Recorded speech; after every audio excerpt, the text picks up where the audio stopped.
Assalamualaikum warahmatullahi wabarakatuh. Kembali lagi bersama Memento Book Review, dan kali ini saya akan membahas tentang apa yang sebenarnya terjadi ketika saya sedang membaca The Handmaid's Tale.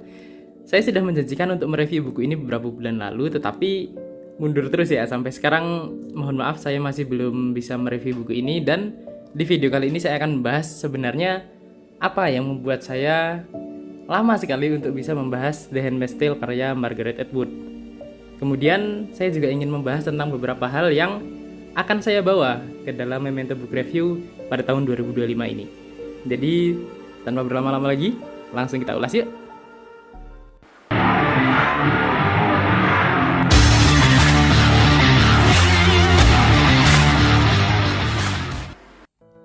Baik, yang pertama dan paling utama saya ingin mengucapkan mohon maaf sebesar-besarnya karena memang jujur saya masih belum bisa untuk membahas The Handmaid's Tale. Kenapa? Saya akan jelaskan perlahan-lahan. Jadi bagi yang belum tahu, The Handmaid's Tale ini adalah sebuah novel distopia atau masa depan yang segalanya terasa buruk. Jadi berlawanan dengan utopia. Kalau utopia itu kan segalanya baik, segalanya indah gitu. Tapi kalau distopia, segalanya buruk, segalanya sesuatu yang tidak menyenangkan lah. Seperti yang populer sih The Hunger Games. The Hunger Games itu distopia, kemudian Insurgent, Divergent, kemudian ada lagi 1984 karya George Orwell, itu sangat terkenal. Kemudian ada beberapa karya-karya lain yang juga terkenal sehingga distopia ini menjadi sebuah genre tersendiri. The Handmaid's Tale adalah salah satu, saya bisa bilang, novel wajib bagi para penyuka genre distopia. Kenapa? Karena pengaruhnya memang sangat besar. Dan berlainan dengan novel-novel distopia lain yang biasanya membahas tentang kebebasan. Entah itu kebebasan berpikir atau kebebasan berbicara, yang dibahas di sini adalah kebebasan perempuan. Sehingga The Handmaid's Tale ini sangat kental membahas tentang hak-hak perempuan dibandingkan dengan laki-laki. Dan yang membuat saya sulit untuk membahas novel ini simpel karena saya belum selesai membacanya. Novel ini hanya terdiri dari sekitar 440-an halaman, saya tidak akan tunjukkan nanti spoiler, tetapi sekitar 440-an halaman. Dan saat ini saya baru sampai di halaman 373 ya. Kurang dari 100 halaman lagi saya akan selesai membaca buku ini, tetapi mendekati bagian akhir, ternyata buku ini mengandung emosi yang sangat-sangat dalam. Dan jujur, ketika membacanya, saya beberapa kali harus berhenti. Saya beberapa kali harus meletakkannya dan menunda untuk membacanya. Mungkin saya bisa baru membacanya lagi minggu depan, kadang bulan depan. Karena yang dibahas di sini terasa sangat-sangat intim. Terasa sangat-sangat dekat dengan yang kita alami sehari-hari. Bayangkan seperti ini. Dalam novel Bird Box, tokohnya tidak bisa melihat. Dia membatasi diri agar tidak melihat. Kenapa? Karena makhluk di dalam novel itu akan menyebabkan bunuh diri bagi siapapun yang melihatnya. Kemudian di film A Quiet Place, tokohnya tidak bisa bersuara karena monsternya juga mengejar suara. Biasanya distopia mengambil tema-tema seperti itu, sesuatu yang kita anggap biasa diubah jadi sesuatu yang terlarang, diubah jadi sesuatu yang sulit untuk dilakukan. Dan dalam The Handmaid's Tale ini, hal yang diambil itu adalah kebebasan perempuan. Dalam novel ini, para perempuan yang disebut sebagai The Handmaids itu tugasnya adalah beranak. Ya, teman-teman tidak salah dengar, tugas dari The Handmaids adalah beranak atau membuat keturunan.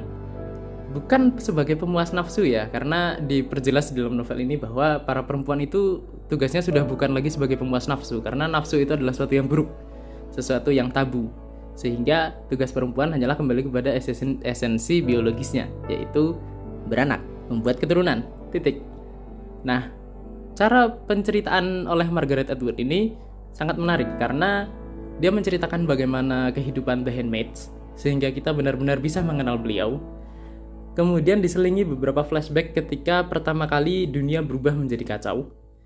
Kemudian bagaimana hubungan antara The Handmaids dengan sang komandan. Jadi handmaids ini tinggal di rumah bersama komandan.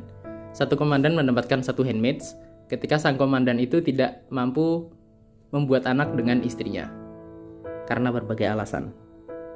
Sehingga bisa dilihat bahwa tema dalam The Handmaid's Tale ini cukup berat. Karenanya beberapa kali ketika membaca, saya harus meletakkan buku ini dan beristirahat sejenak. Dan juga teman-teman, membaca dari halaman 370-an sampai 440-an mungkin nggak terasa jauh ya, 70-an halaman saja. Tetapi karena temanya sangat berat, saya ingin bisa mereview The Handmaid's Tale ini dengan sedalam-dalamnya dan sejujur-jujurnya. Saya bisa saja mengambil jalan pintas, kayak saya tanya ke ChatGPT begitu, ini endingnya seperti apa sih? Kemudian langsung saya review berdasarkan info-info yang saya dapat, atau saya ngeliat nyontek dari review-review orang lain. Tapi saya tidak mau seperti itu, karena bukannya saya tidak ingin menepati janji untuk mengupload review buku The Handmaid's Tale, tetapi karena saya ingin benar-benar bisa mereview buku ini secara menyeluruh, secara mendalam, dan secara jujur. Karena saya ingin menyampaikan bahwa ketika pertama kali membaca buku ini sampai halaman 50-an, kesan yang saya dapatkan berbeda dari apa yang saya harapkan dari buku ini. Sehingga saya ingin mereview buku ini dari awal sampai akhir dengan jujur dan sedalam-dalamnya. Sehingga sekali lagi saya mohon maaf, saya minta pengertiannya teman-teman semua, agar beri saya waktu sedikit lagi untuk menyelesaikan buku ini, dan kemudian akan saya review dengan gaya memento book review yang selama ini teman-teman lihat. Oke, selain itu saya ingin cerita sedikit juga. Jadi kemarin itu saya habis mengecat ulang rak buku saya, sehingga beberapa buku harus saya masukkan kardus, kemudian baru saya tata ulang lagi. Dan ketika proses penataan ulang itu, saya sadar ternyata ada banyak sekali buku Paulo Coelho yang hilang, tidak ketemu. Saya hanya bisa menemukan The Devil and Miss Prim ini.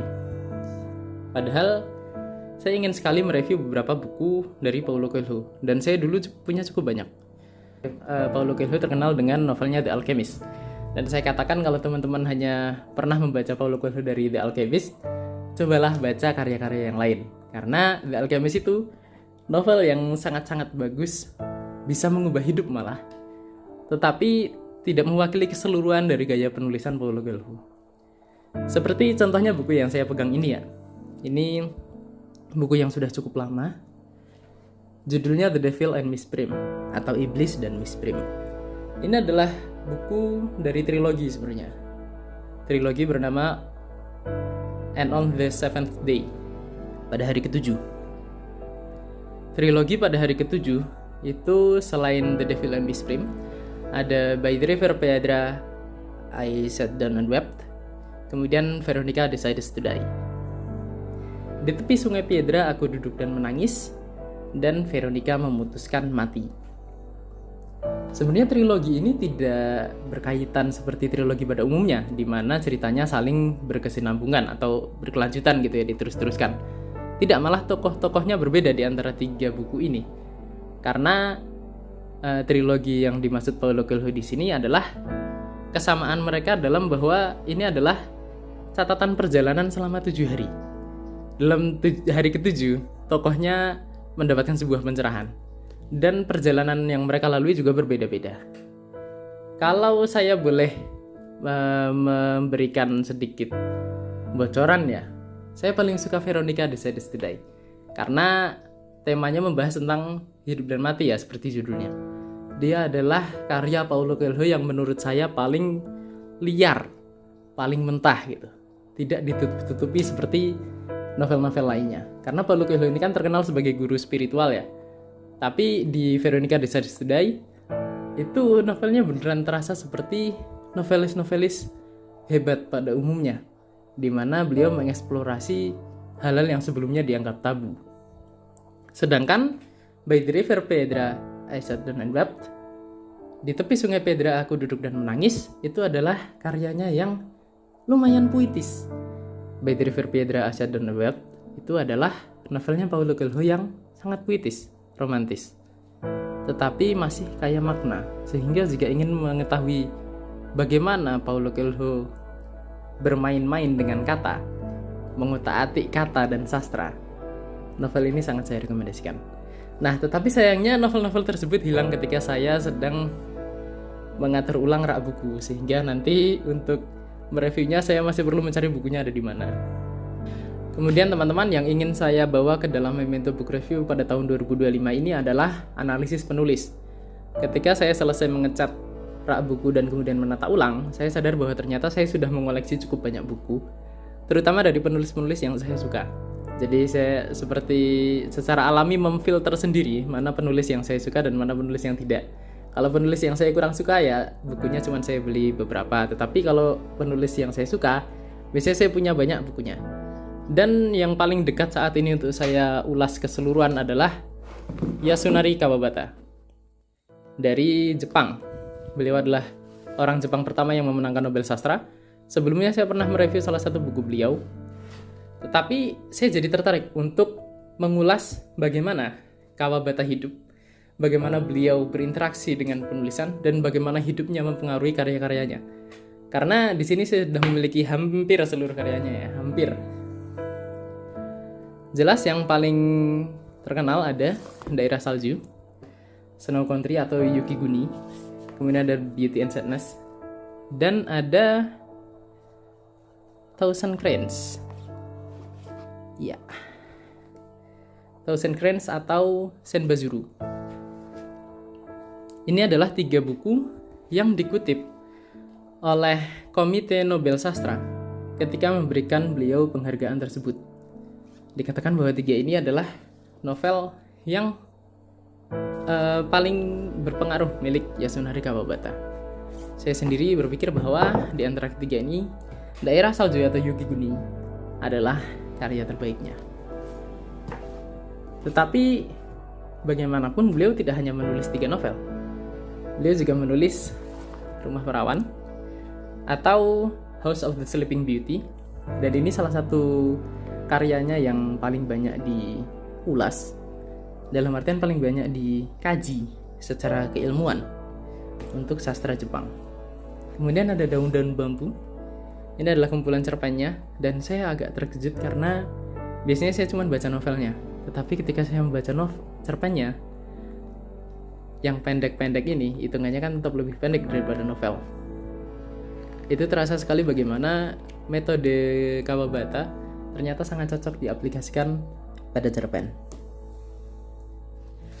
Kemudian salah satu novelnya yang menarik, Ibu Kota Lama, The Old Capital, membahas tentang Kyoto, jelas ya, karena ibu kota lama Jepang adalah Kyoto sebelum pindah ke Tokyo. Di sini menceritakan tentang sejarah dari seseorang. Dan menurut saya ini adalah pendekatan yang sangat-sangat intim, sangat-sangat personal dari tokohnya kepada sejarah kehidupannya sendiri. Yang paling baru saya beli adalah Gadis Penari dari Izu atau The Izu Dancer. Ini setahu saya adalah cerpen. Beberapa hari yang lalu saya berjalan-jalan di Togamas. Kemudian saya melihat buku ini dan saya terkejut karena saya baru tahu bahwa Gadis Penari dari Izu sudah diterjemahkan ke dalam bahasa Indonesia. Padahal cetakan pertama bisa dilihat di tahun 2022 bulan Januari. Saya mulai ketinggalan berita ini. Padahal Yasunari Kawabata adalah salah satu penulis yang paling saya suka. Novel ini atau cerpen panjang ini ya, karena seingat saya ini adalah aslinya dari cerpen, makanya tidak terlalu tebal.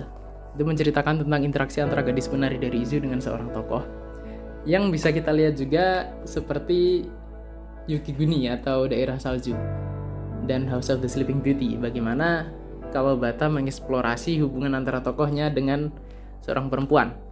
Dan menurut saya disitulah keindahan dari karya-karya Yasunari Kawabata. Tentu yang akan saya bahas bukan cuma dari Yasunari Kawabata ya. Saya juga memiliki beberapa buku lain dari Ahmad Tohari, Gabriel Garcia Marquez, Mohtar Lubis, Paulo Coelho yang tadi sudah saya sebutkan, dan lain-lain. Dan saya tertarik sekali untuk membahas tentang bagaimana kehidupan mereka mempengaruhi karya-karya mereka. Jadi demikian yang dapat saya sampaikan dari Memento Book Review. Saya masih akan mereview The Handmaid's Tale dalam waktu dekat. Tapi dalam waktu-waktu kemudian saya juga ingin mereview tentang para penulis, tentang fakta-fakta kepenulisan, dan juga tentang bagaimana kehidupan seorang penulis dapat mempengaruhi karya-karyanya. Jadi kalau tertarik, jangan lupa subscribe dan nyalakan notifikasinya supaya tidak ketinggalan video Memento Book Review berikutnya. Terima kasih. Wassalamualaikum warahmatullahi wabarakatuh.